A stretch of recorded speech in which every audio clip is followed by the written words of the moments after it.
Hello, and welcome to Making Action Happen. I'm your host, Brian McCain. Sarah is not with us today. She is out preparing for our annual meeting coming up October 5th and 6th in Colorado Springs.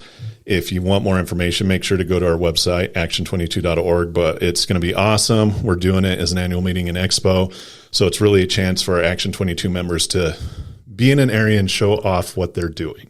So with that being said, as you know, the veterans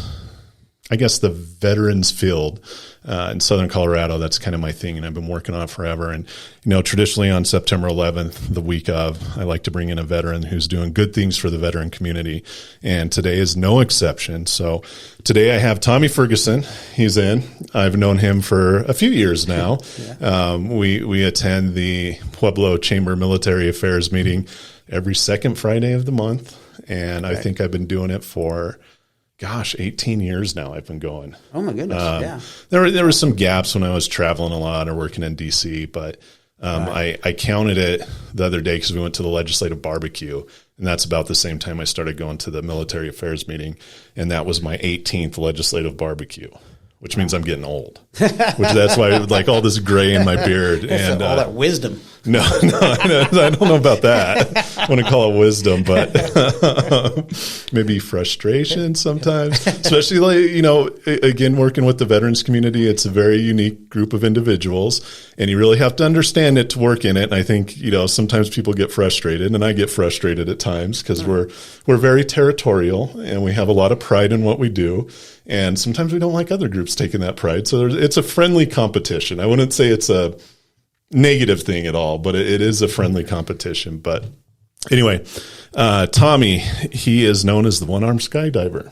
And I wanted to bring him on because you're doing some really great things for not only the veterans community, but just the community in general with what you do with Clasp Life, VO2, that type of thing. So tell us a little bit about yourself. Introduce yourself. Who are you? Where are you from? What do you do? Well, my name is Tommy Fergerson, and actually right now I run my nonprofit, which is Clasp Life, and the nonprofit is helping people keep their passion and independence. Mm-hmm. And what we do is we help people find resources to better their quality of life due to incident, accident, tragedy, or just natural event in general. So we help them find those resources. So if you're dealing with PTSD, suicide, or whatever, you contact us and we can put you in the direction of some type of resource, because I have a really large network of stuff, and that's what I do currently. Also, I'm the president of the VO2, which is Veterans Overcoming Obstacles, and basically what we're doing there is helping people that are, find something to do who might be like having to do recovery from maybe some type of addiction of some type of drug or whatever, and we help them find things. PTSD, we deal with suicide. So it kind of goes hand in hand with the Clasp Life as well, because I deal with a lot of things that has to do with suicide. And like I say, a lot of them are the veterans that are out there who I speak with all the time. And we want to do good things for them, and part of the community, part of the Military Affairs Committee, off and on probably since 2009, I guess, as far as that goes. And I enjoy that, and speaking with the different people that are there, like yourself and many other veterans that are doing things. And like I say, I want great things for Pueblo to happen, and I want great things for everybody, but for Southern Colorado as well. So. Yeah, I always look at it that Pueblo is the hub of Southern Colorado, and Pueblo needs to succeed for the region to succeed.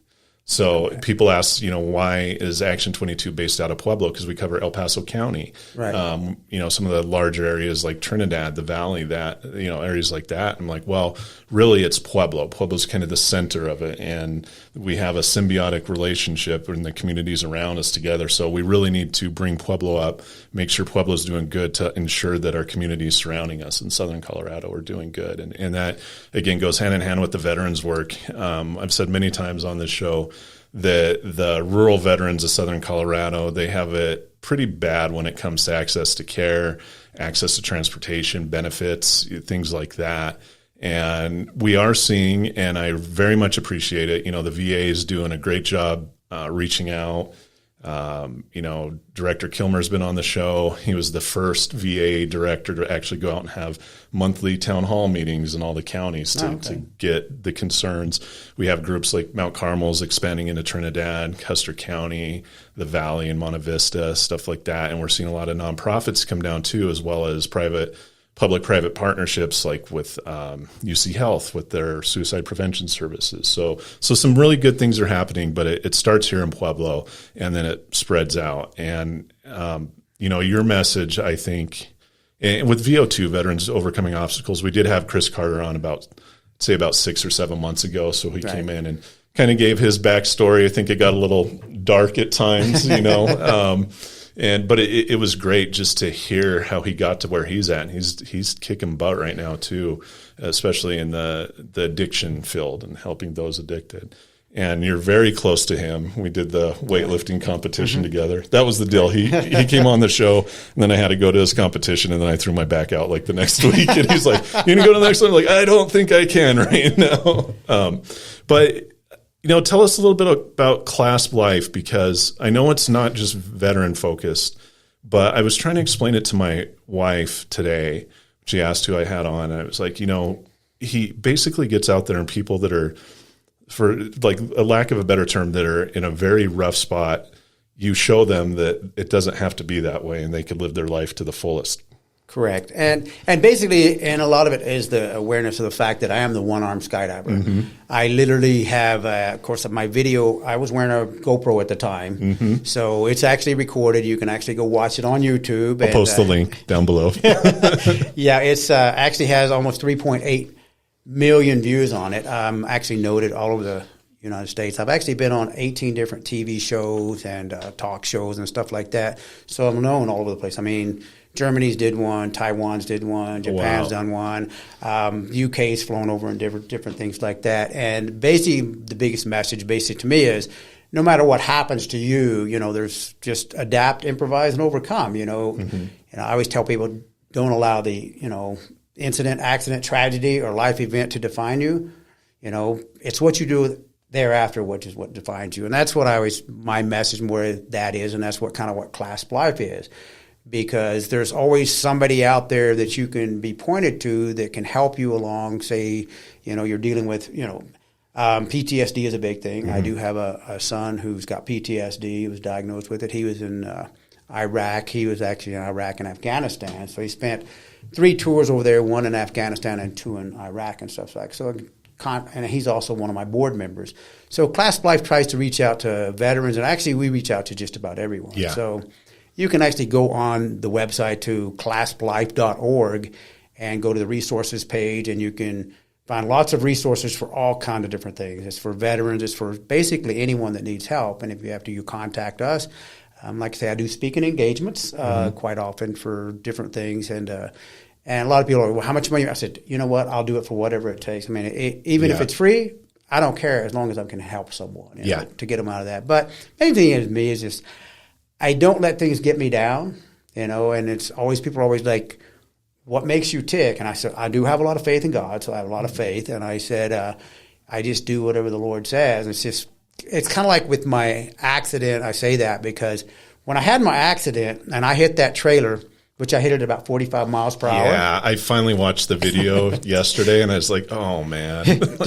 Kind of cringed. Yeah. I watch it in like a third party anyway because I'm like, I don't remember all of that, but I was telling everybody what to do. But anyway, it's like when I hit that trailer, the last thing I was like, I don't want to hit this. And of course, I got fixated is what they kind of call it. But anyway, all I seen was darkness. But it was peaceful. It was peaceful darkness. It was so beautiful. It was so serene. It was quiet. I was like, oh, my gosh, this is gorgeous here. But at the same time, I was like, where's all that bright light that's supposed to be shining?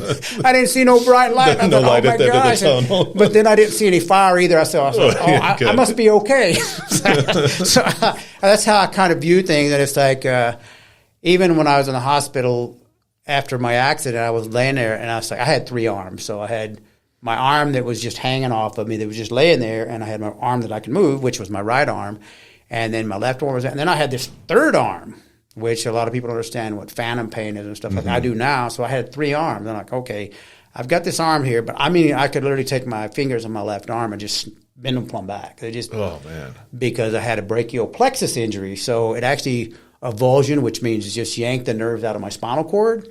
So when it yanked them out, my left arm was just useless. It just hangs off of me. Yeah.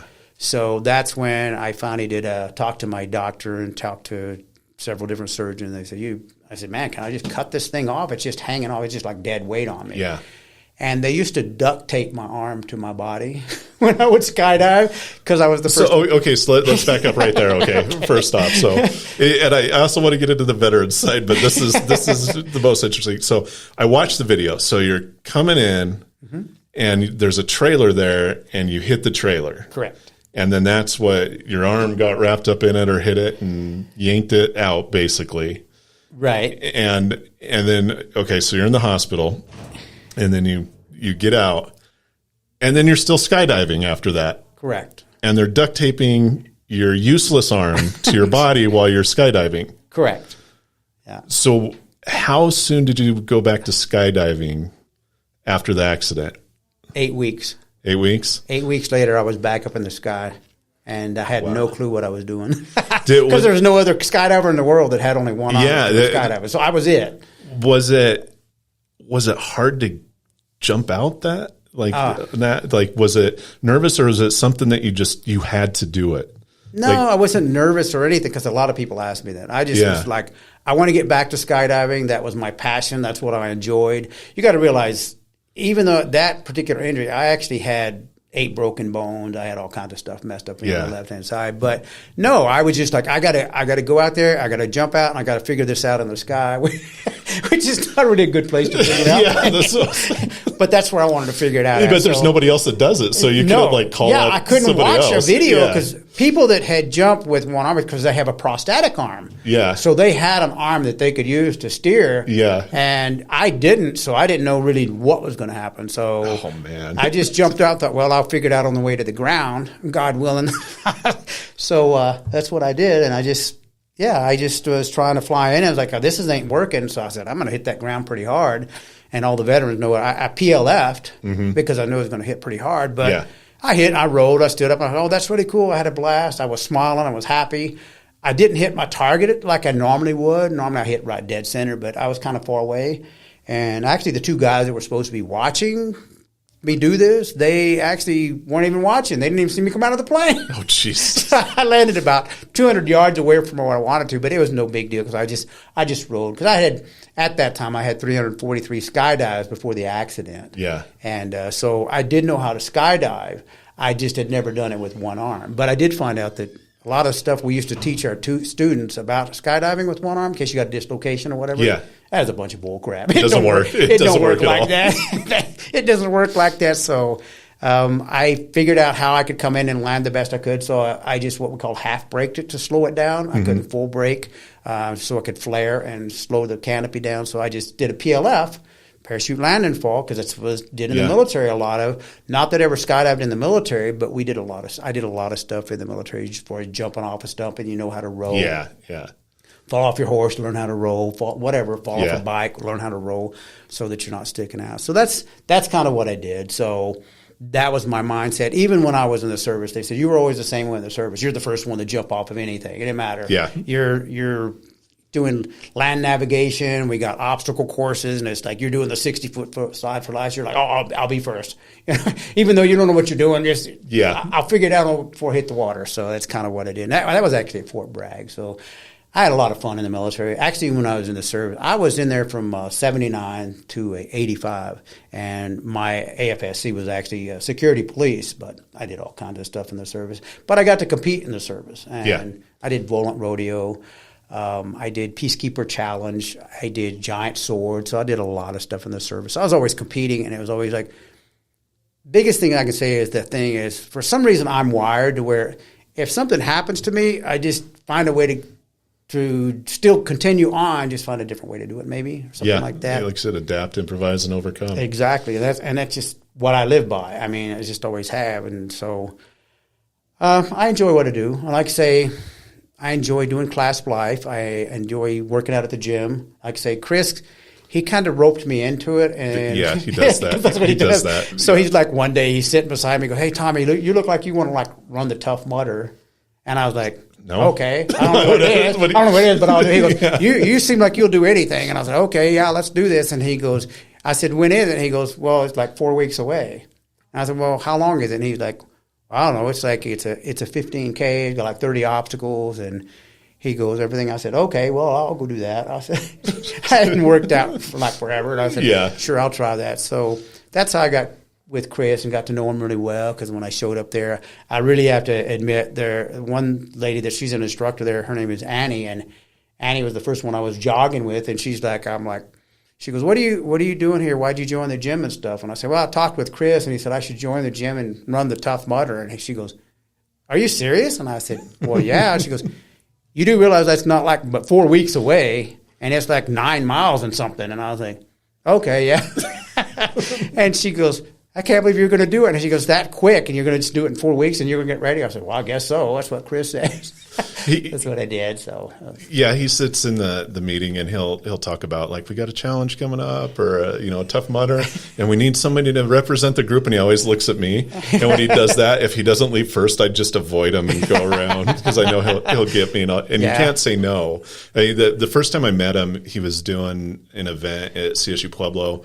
I think it was the Murph Challenge, like the ruck. Mm-hmm. And It was just around the track. And, I show up representing a congressman's office, and I have a letter and, something to give him. Right. I'm like in a suit and tie and I think it's like a pea coat, overcoat, He's like, oh, you got to get down and do push-ups. And I'm like looking around, and everybody's like, who is this a-hole in the suit and tie doing push-ups? Doing push-ups, yeah. So I know that about Chris. He'll rope you in, and you can't say no. Yeah, but it's for a good cause. Oh, so it's always good cause. And like I say, we're going to Dallas for the world's toughest mudder. So how many miles is that one?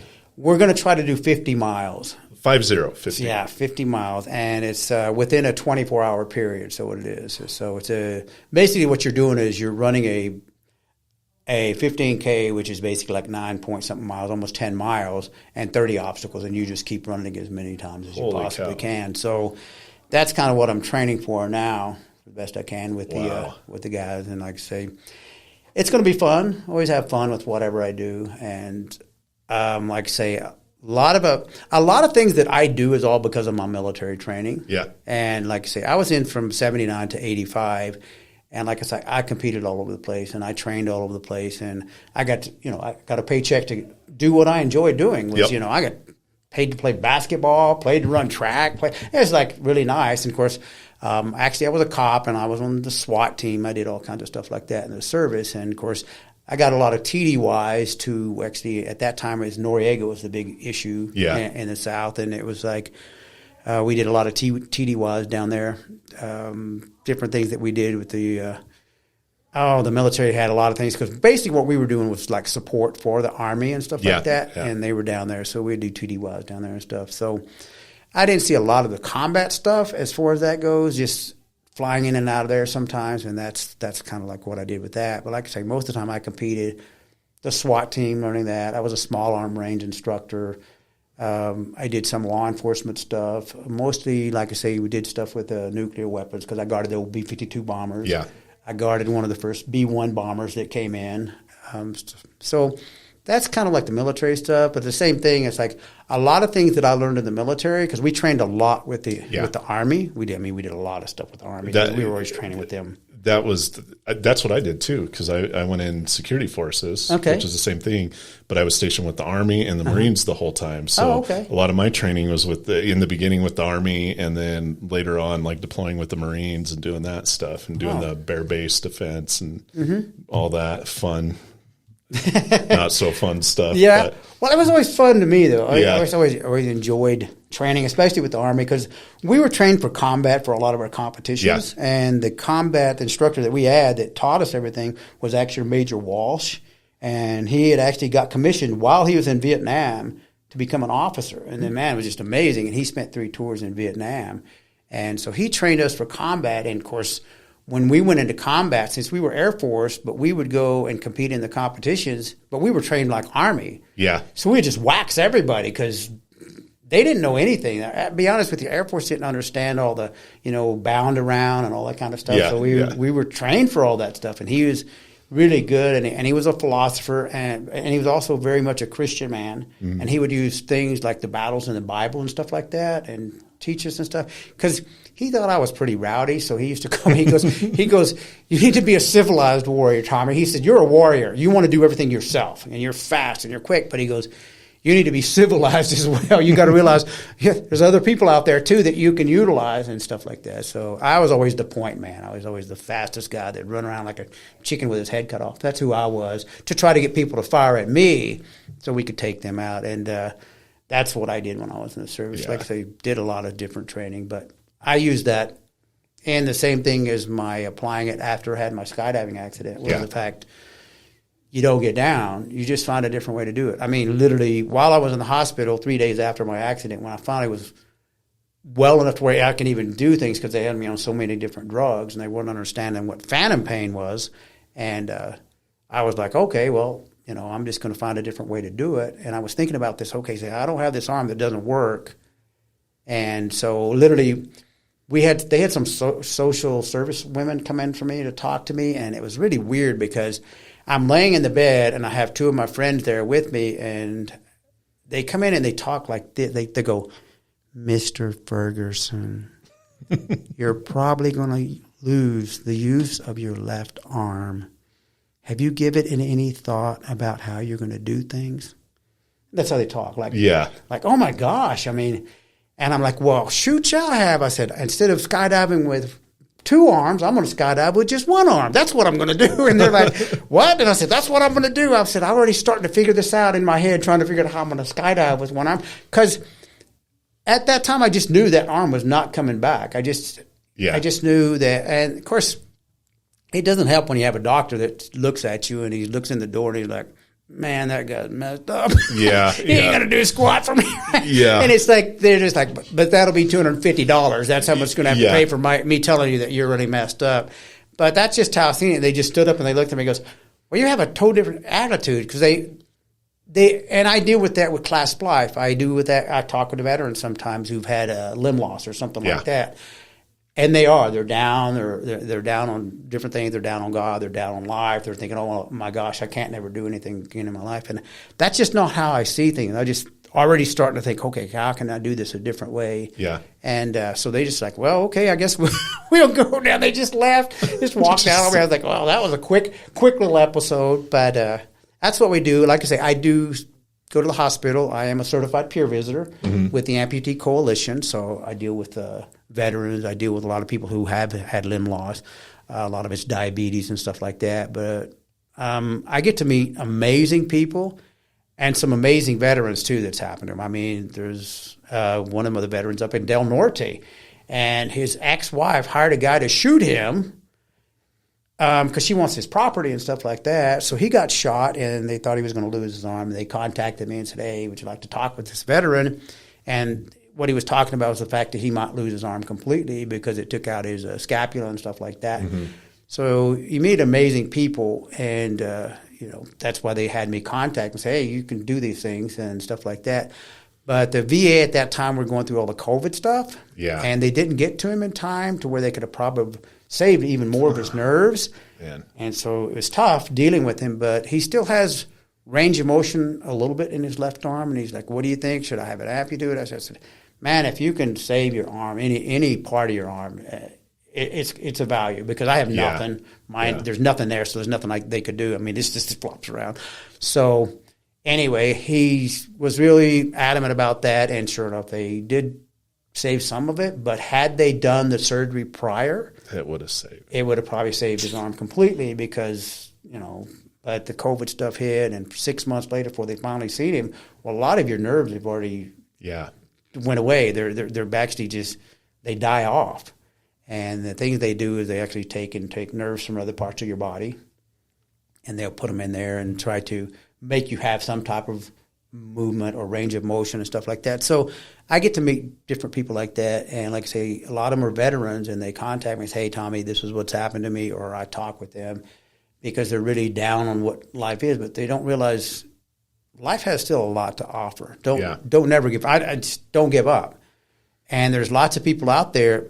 Even as myself, I see some people, I'm like, I'm missing my left arm, but then I meet somebody that's a quadriplegic that don't have any of their limbs, and all the stuff they do, and you're like, well, what am I whining about? I mean, these guys are doing all kinds of amazing things, and that's kind of how I look at life. It's like you just find a different way to do it, adapt, improvise, overcome, and stuff like that. And, of course, a lot of people want to hear about my skydiving as well as like how I continue on, because like I say, at this present, I have 1,057 jumps. Wow. So I've had a lot of things happen to me. Unfortunately, I also that was my first skydiving accident. I actually had a second skydiving accident. And you keep asking me to go every. Well, I'm just showing you what not to do. There's things, way to do things. And so, my second skydiving accident, it was almost 8 years to the day. I mean, to the day of my previous one. And that time I broke 12 bones. I shattered my femur, and now I've got a rod put in there, and they bolted me back together. Oh, so you set off the alarm when you go through the airport? Well, security? I don't, because if you walk a certain way, you don't really set it off. They say if you don't stay too close. But then I also had a hole put in my heart. I damaged one of my kidneys, and then after they did the surgery, I had a stroke. So at my stroke, I went blind, and I had to learn how to walk, talk, read, had to learn how to do everything again, relearn everything. And at that point, it was from that particular accident, it was 6 months before I got back up in the sky and started skydiving again. Wow.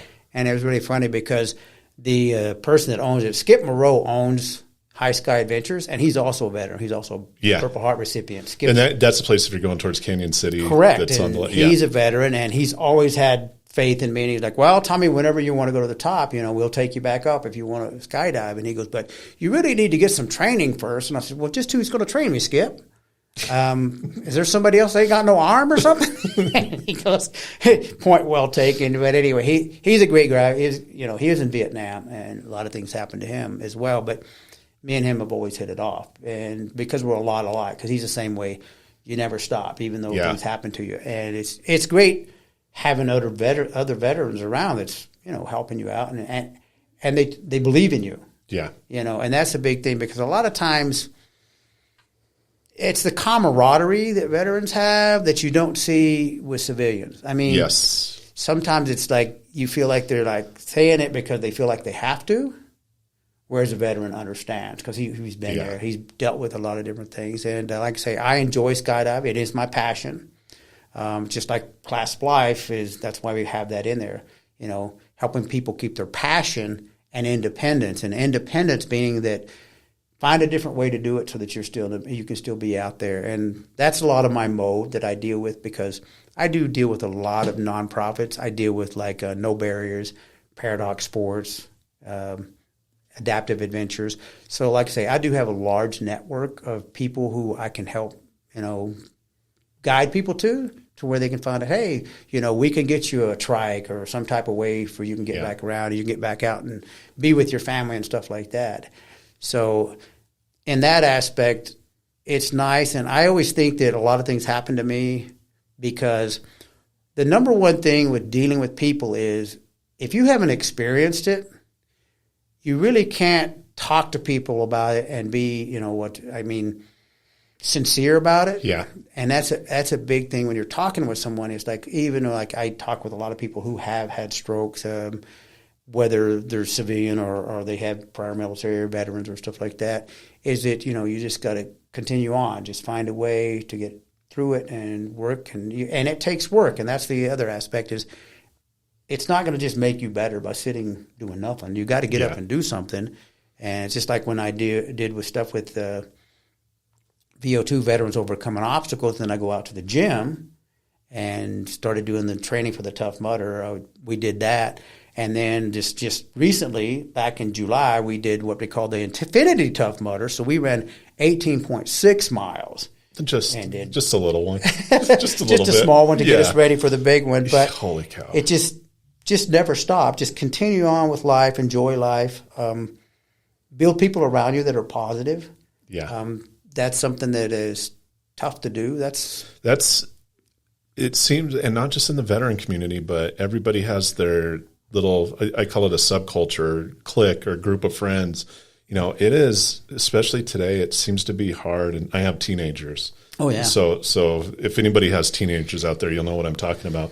It is almost impossible to surround yourself with positive people these days, it seems like. And they get trapped in it.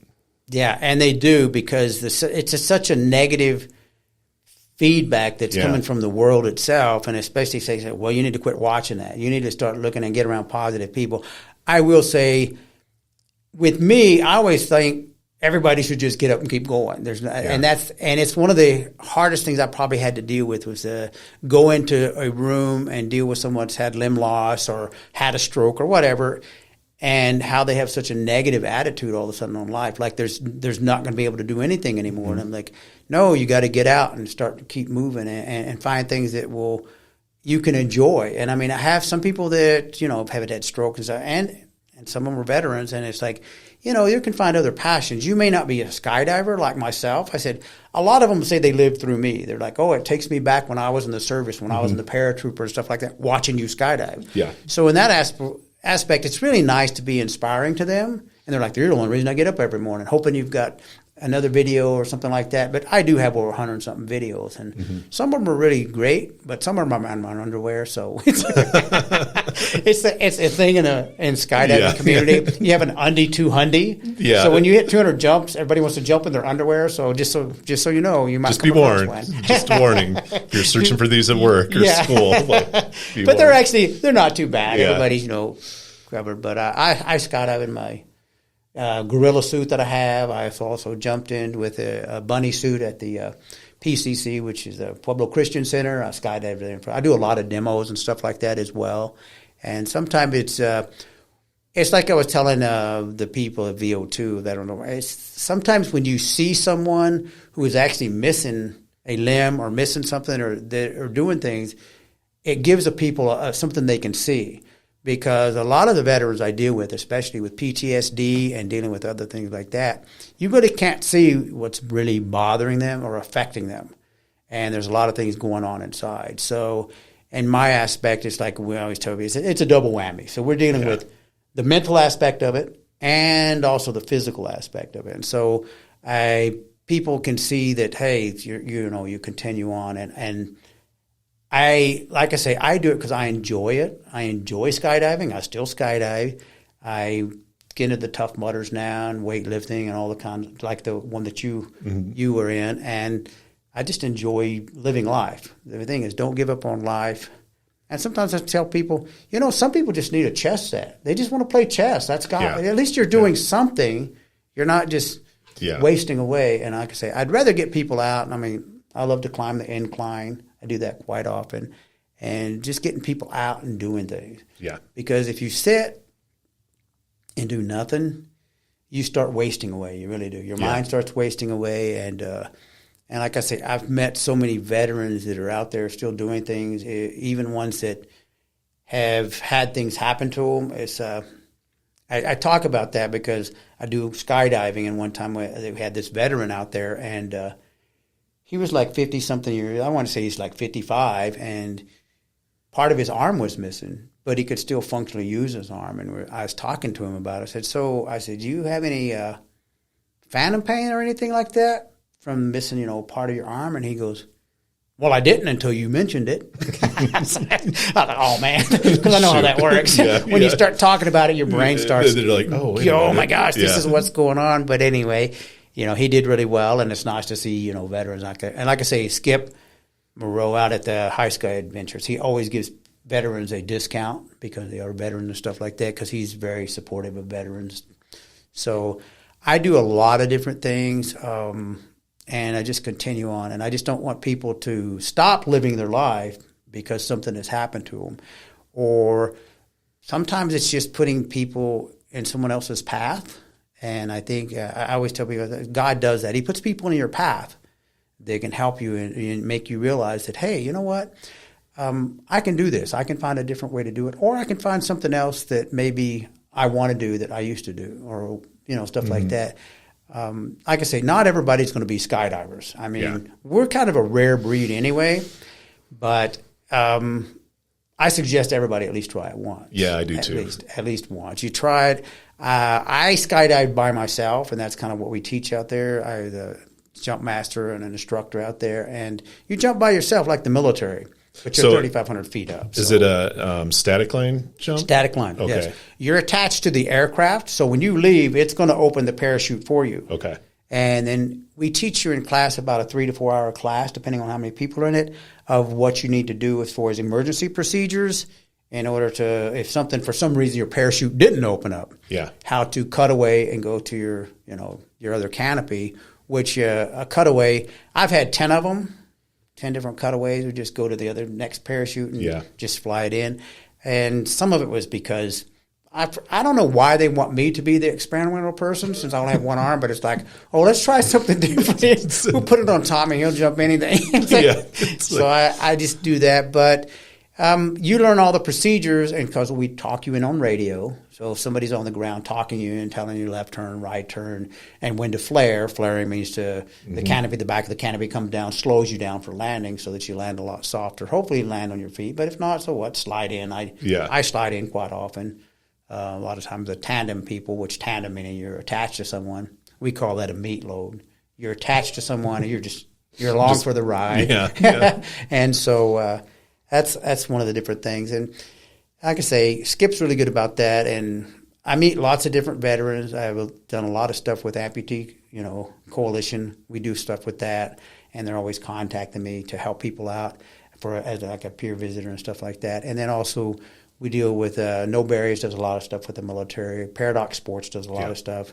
Adaptive Adventures. And so I know a lot of the different people. And they have things that not everybody has. And they have a lot of things out there that they, can get that I can't get. Like we had this one gentleman contacted me and he said, Tommy, this guy, he's a veteran. He wants an incumbent bike. And he had got messed up in the Iraqi war, so he got messed up, and he needed something so he could do stuff with his family, and that's just what he wanted to do. And he said, "I want to be able to, go up mountains and stuff like that." And of course, he got messed up with as far as his legs and stuff. So, but I just contacted the Adaptive Adventures.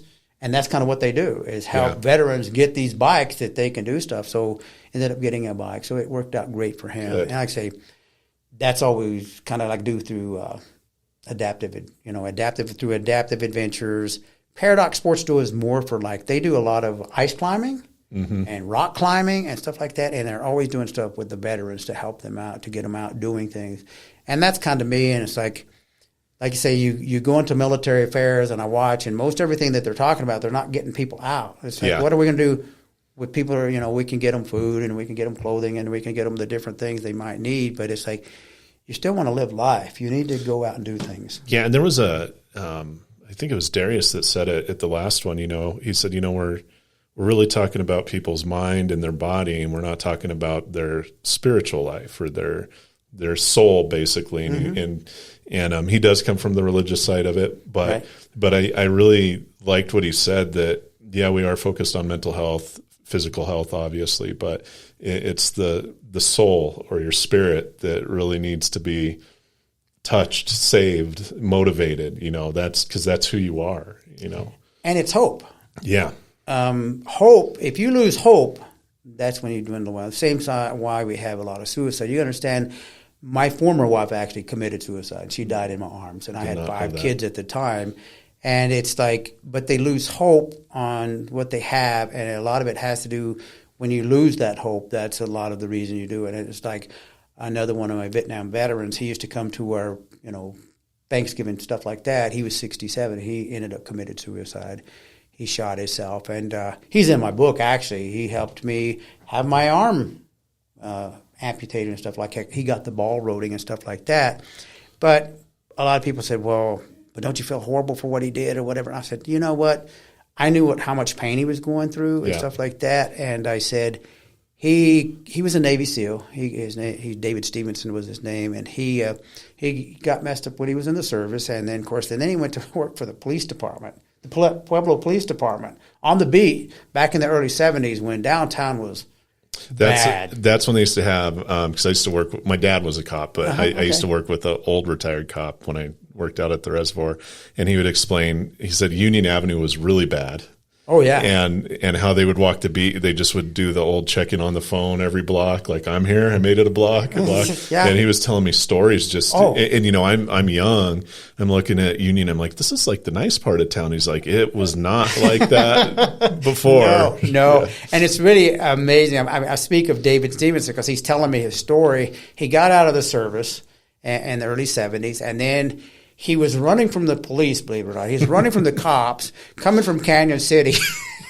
And they put a barricade, and they got him stopped and stuff like that. And, of course, they got him, and, of course, he was just out of the service and didn't have a job or anything, he said. And then they put him in jail. They said, well, we're going to have you locked up for quite a while because of what you've done, and you're running from the cops and everything. But it was really unique because one of the officers that was kind of in charge of him said, hey, listen, I can get you out of jail if you'll walk the beat downtown Pueblo where you're talking about. And he said, he goes, I don't even have a driver's license. He goes, no, we'll get your driver's license back after 1 year. And once you hit that 1 year, just walking the beat and stuff. Of course, David Stevens was 6'7", and he reminded me of Clark Kent is who he reminded me of. And he was like, okay, so he ended up doing that and getting his driver's license back like that. And then I was talking to him.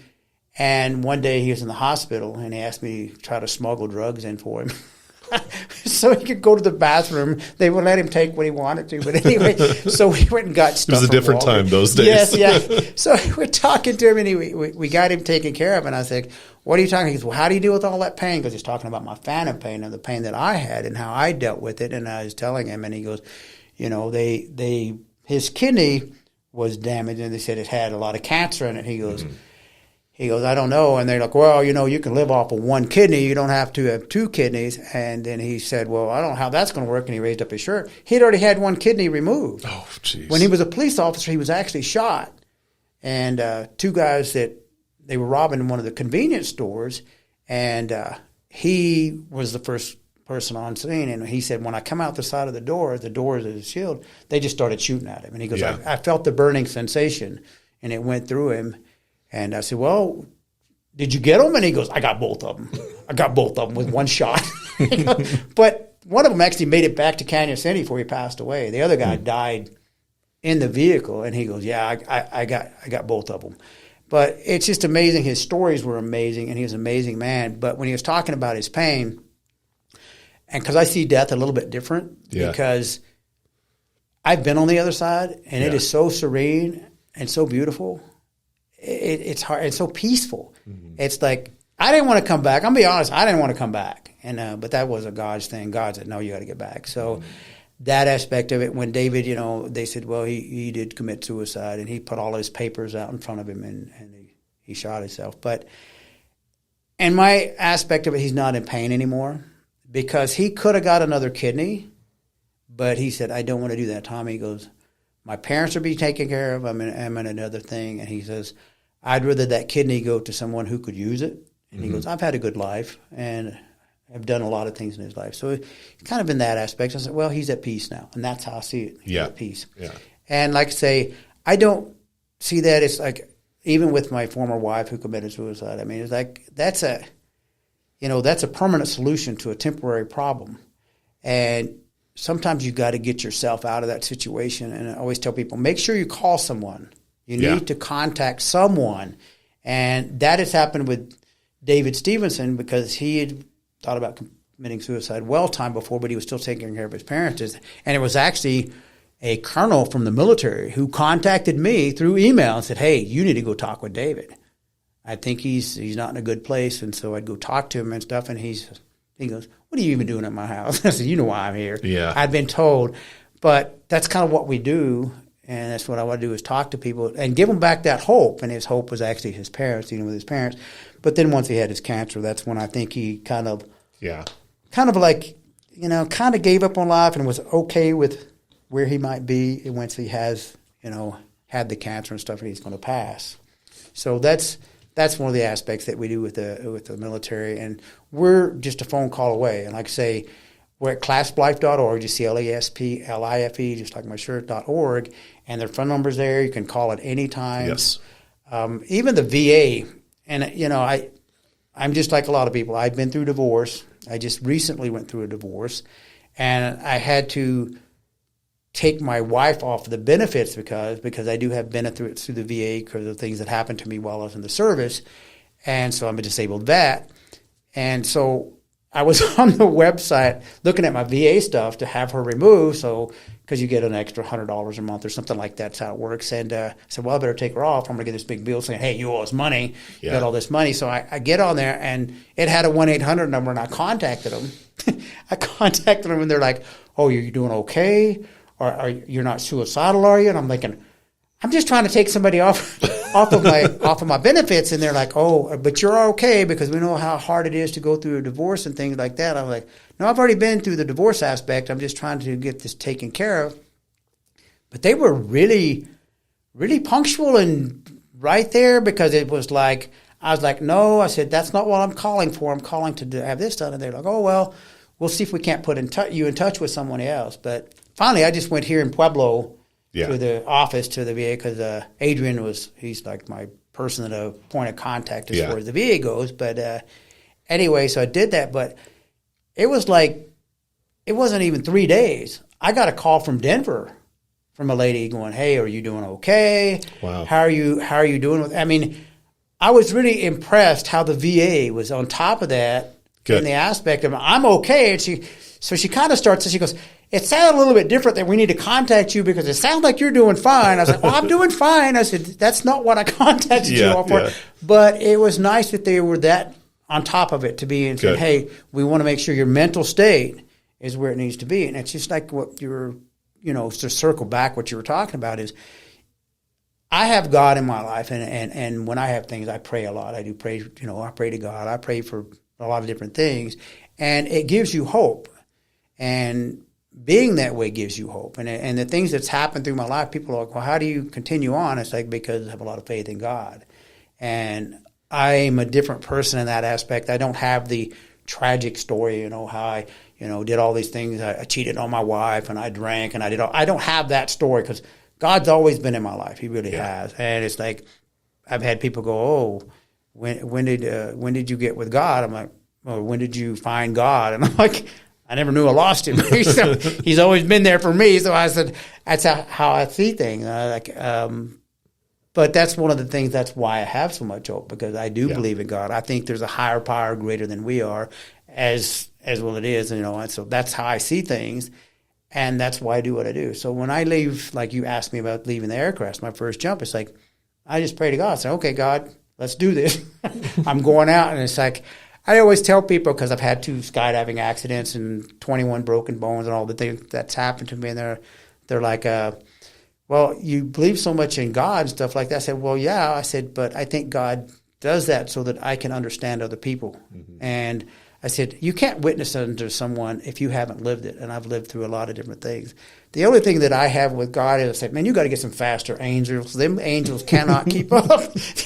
They can't keep up with me. So, and as I say, and God, I'm in your hands jumping out of this plane, and God's like, well, you still need to pull the ripcord. Like, when you get out, like, that's on you. That's on you. You need to do what you're supposed to do as well. So that's how and I talk with, like I say, veterans and just different people in general, and say that it is my faith that I have, that I continue on, and I believe certain things happen for reasons, and I do believe that you can't really talk to somebody about not having a limb if you have all your limbs. It's really tough, and to talk to people who had a stroke or an aneurysm. I've had an aneurysm as well when I was younger, and it was like you can't really relate to them. You try to, but until you've been there, it's kind of difficult.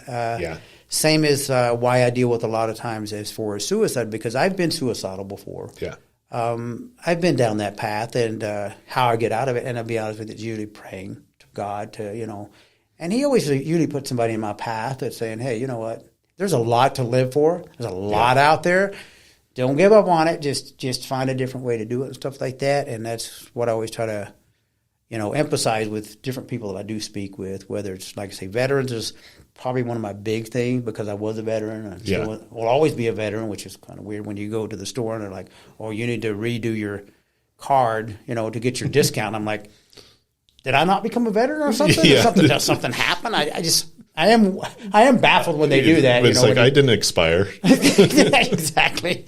I mean, it's kind of like when I did this stuff as far as my arm, because I run my nonprofit business, because I used to run a computer business as well. And they would call me up as far as the disability, and they were like, oh, you could do this and you can do this, or telling me what I can do. And I'm like, oh, I can do all those things. And they said, yeah. And I said, well, did my arm grow back or something that I don't know? They're like, oh, you don't have an arm? And I was like, no, I don't have an arm. So they're like, oh, I'm so sorry. But it's just funny. But it's like, do you actually read what's going on with this person so that you can speak a little bit and relate a little better about whom you're talking to? But like I say, that's all sometimes how you're wired. Yeah. And I believe certain people have that gift. I think other people have the same wiring.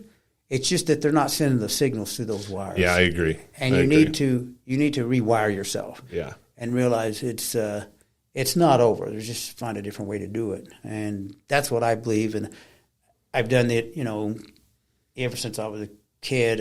I just don't see things as a negative. I just see it like, okay, that must have happened for a reason. So I just find out what the reason is and continue on. And like I say, I enjoy all kinds of things. I still river raft. I skydive. I cliff dive.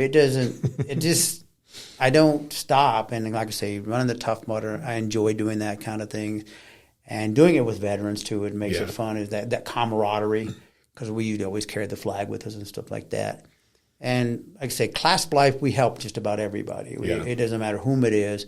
Amputee Coalition, I deal with a lot of veterans who've had a lot of different things happen to them, or they've had a limb loss. Usually it's, be honest with you, diabetes or something like that.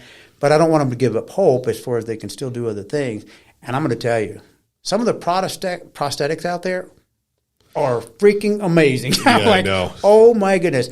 I don't wear one because people do ask me that. So why don't you wear a prosthetic? It really just hangs off of me. It's just bulky.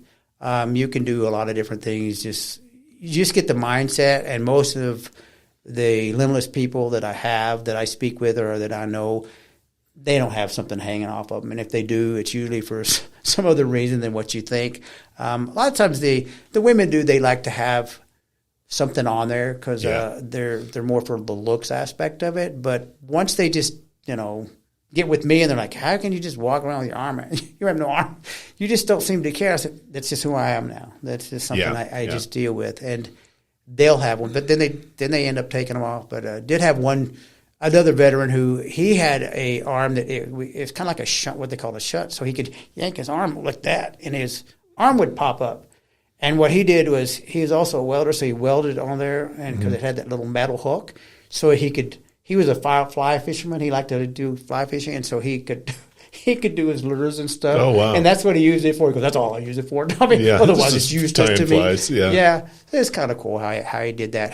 He adapted, improvised, overcome. He goes, I use it for that. That's all it's good for, because it becomes bulky. But like I say, there's a lot of prosthetics out there, especially lower limb. I mean, there's just upper limb, a little bit different. Yeah. Well, I remember it was remember the argument, should they allow people that are missing a leg or both legs run in the Olympics because they had an unfair advantage?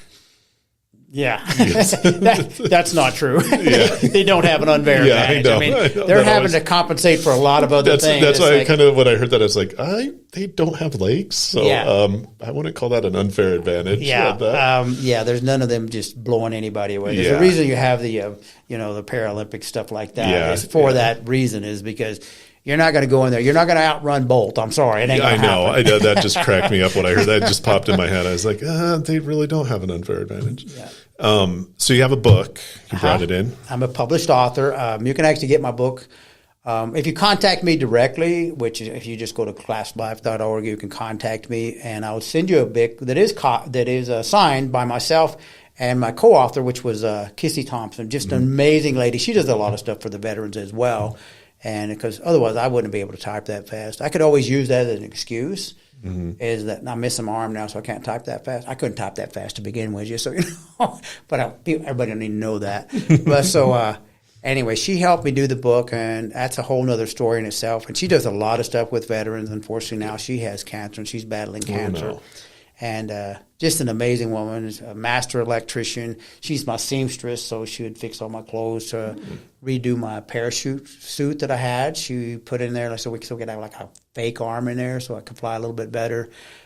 So she does all kinds of stuff. And she goes into veterans' homes and sews them stuff and makes stuff for them. She's just an amazing woman as well. And she, like I say, she's dealing with cancer right now herself. And, you know, she's an upbeat person, and she finds God. And I find a lot of inspiration through her. And I guess you could say she finds inspiration through me. It's kind of different and unique how we even met. I in the computer business at the time. And I was really having a hard time because zippers are a nightmare for a one-armed person. I would not have thought about that. They don't work. Yeah. So anyway, I was trying to find a coat that didn't have zippers. I needed buttons or I needed snaps or something.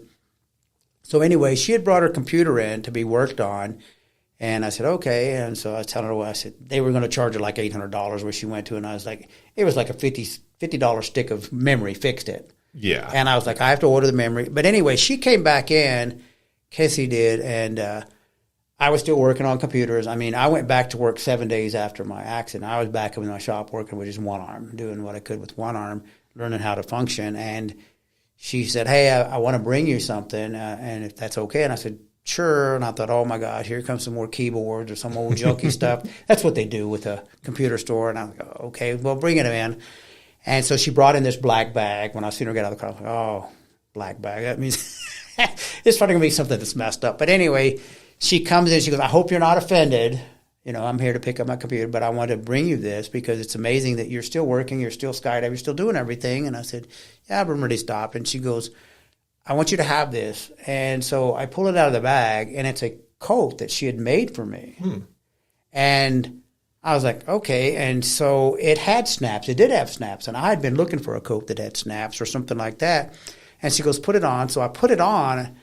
And as I put it on, she had sewed the left sleeve along the side. And she goes, I sewed that sleeve on there. She goes, because I kept getting in my car. And she's realized, she goes, your sleeve would catch if you had that sleeve out there. She said, I sewed it so it wouldn't do that. And I said, man, that's really amazing. And then she also went and sewed the coat just went together like a clown. It went together. I was like, well, that's weird. It all went together, and I just pushed the button, and it all just went together. And I said, well, that's amazing.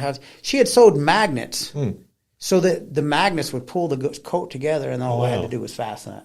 Huh. And then on the right-hand side, she goes, if you notice on the right-hand side, Tommy, look in your pocket. So I pulled out, it had a glove. And I was like, a glove? With one hand putting a glove on, kind of a whole thing. Of course, you do a lot of things with my teeth. Yeah. But anyway, she goes, I sewed a hook on there, and it was like a hook for like what you would hang like coffee cups on or something on the side of my coat. She goes, there's a hook on your glove. And so I put the glove down there. It hangs on and that. You could put your hand and I could put my hand in and put it in. Oh, that's cool. And I mean, I am tearing up because it was just so thoughtful of what she did, and of course, I had my wife at the time. She had did numerous things for me while I was in the hospital, and unfortunately, I went through a divorce and got remarried to my other wife. And then I had another accident. She was there for me too. Sandy was there for me in my first accident. And of course, Kathy was there for me a lot for learning how to learn and walk and talk and do everything else again. But it was just amazing. This was a person just out there and was so thoughtful and made that for me. And then that's how she ended up with the book, because everybody's like, oh, you need to write a book, Tommy, you need to write a book of all the things that's happened to you and how you're still skydiving, you're still doing everything. And so I was mentioning that to her. She goes, oh, well, Tommy, I'm also an author. I am a writer. And so that's how we ended up getting together. And we spent a lot of time. We wanted to get it out before Christmas, and because we only charged like $10 for the book. It's always hard. And it's got a lot of different things in it. And so we got together, wrote the book, a lot of hours. Took us 7 months, and we were doing 3 hours, at least 2 to 3 times a week, getting together, trying to figure out how to book. Because my book's not really all about skydiving. It's more about my life and things that have happened to me. And there's a lot of stuff in there that's happened to me throughout my life. And it's like just not ever giving up. Just continue on. Something happens, just find a different way to do it and continue on with life and continue enjoying life. And that's the thing, having a quality of life you can still find it. You just have to find it in a different way. And like I said, get around those people who are positive people. And once you find them, you better snag them good, because there's not a lot of them out there that really are proactive and really doing things like that. And it's just like with Kissy, she was that way. And so we did get the book done by December, so we could get it out there. And we've had numerous copies of it. So like I say, if you contact me directly, we'll make sure that you get a copy that's signed by both of us. And then you can also buy them online if you go to Barnes & Noble or onto Amazon. Okay. And you can purchase there as well. And the name of it is What the Freak Did I Hit? A True Story of Tragedy and Tenacity by Tommy Fergerson and Kissy Thompson. Yeah. And I know what it's like working for a nonprofit or working with one. So if somebody wants to support you, where can they go? The best thing, easiest way to probably support us is go online, to go to Facebook. And, of course, you can also contact me through my website itself. Okay. But Facebook has a thing set up. If you go to there, it's Clasp Life, and we're actually on there, and there's a donation button. All you have to do is click it, and it'll pop up. If not, if you go online, there's also a place on there you can hit the donate button, and you can donate through that as well.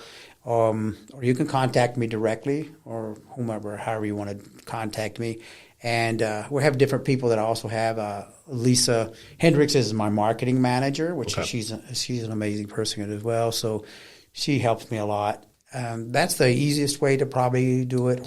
And the website, again, I know you said it earlier, but for the listeners, what's the website? Clasp Life, CLASP LIFE. That's my shirt, Clasp Life. And it's .org or .com. I actually own both of those different ones, so they can go either way there, and they can send it like that. And it's like everybody asks me, how do you skydive? Well, this is on my shirt, and it's like what it is I actually use a carabiner, and the reason I come up with the carabiner is because I used to do a lot of rock climbing and stuff like that. And while I was skydiving, I kept hitting the ground. I'm getting tired of hitting the ground so hard because I'm having to hit and roll.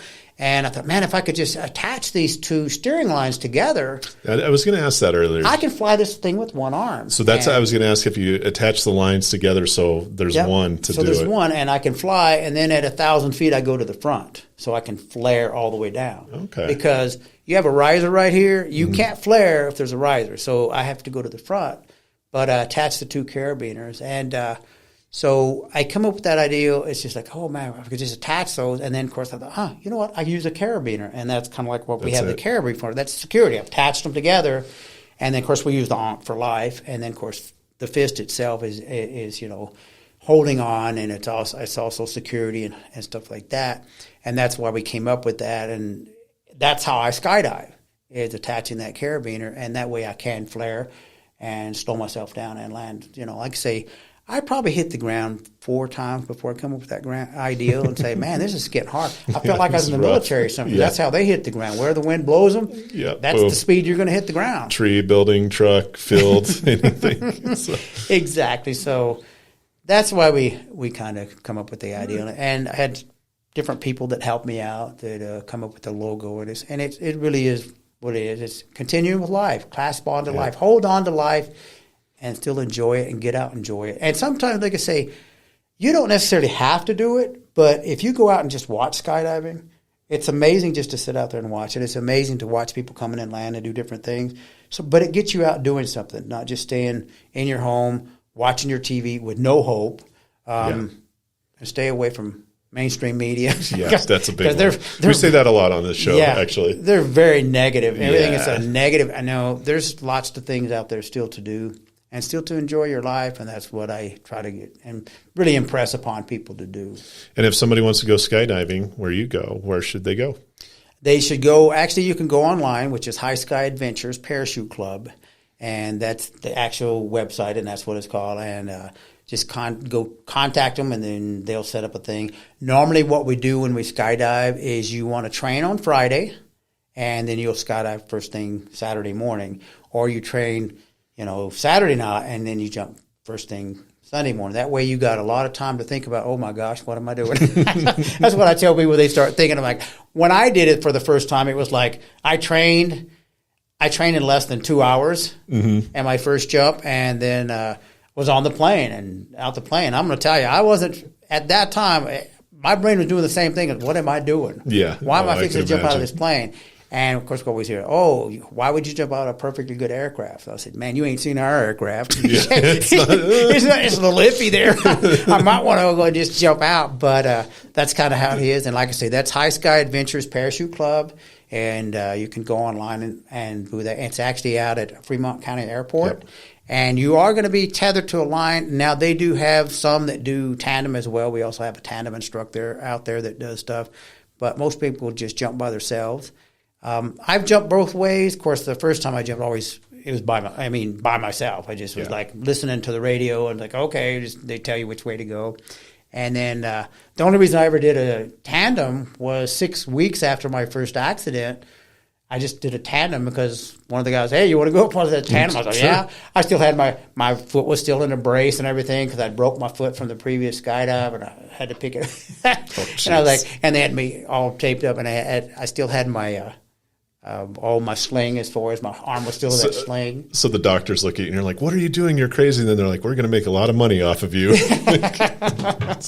Well, I really appreciate you coming on the show. Again, check out Tommy, Clasp Life, everything he does. If you want to go skydiving, you said they give veterans a 20% discount. They give them a discount as far as how much it costs. So Okay. veterans can jump for, I believe, they save about, it's about 20% total. That's what it sounds like. what it Okay. is. Well, either way, there's a discount. I want to Exactly. put any fake news out there on the discount for them. Yeah, But just contact them. It's okay. the best thing to do. And again, thank you for coming on this week. It's pretty important to us veterans being the week of September 11th. So I really appreciate it, and I appreciate the message.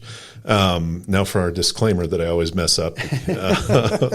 Making Action Happen. The views and opinions expressed on Making Action Happen are not necessarily the views and opinions of Action 22, its board, or membership.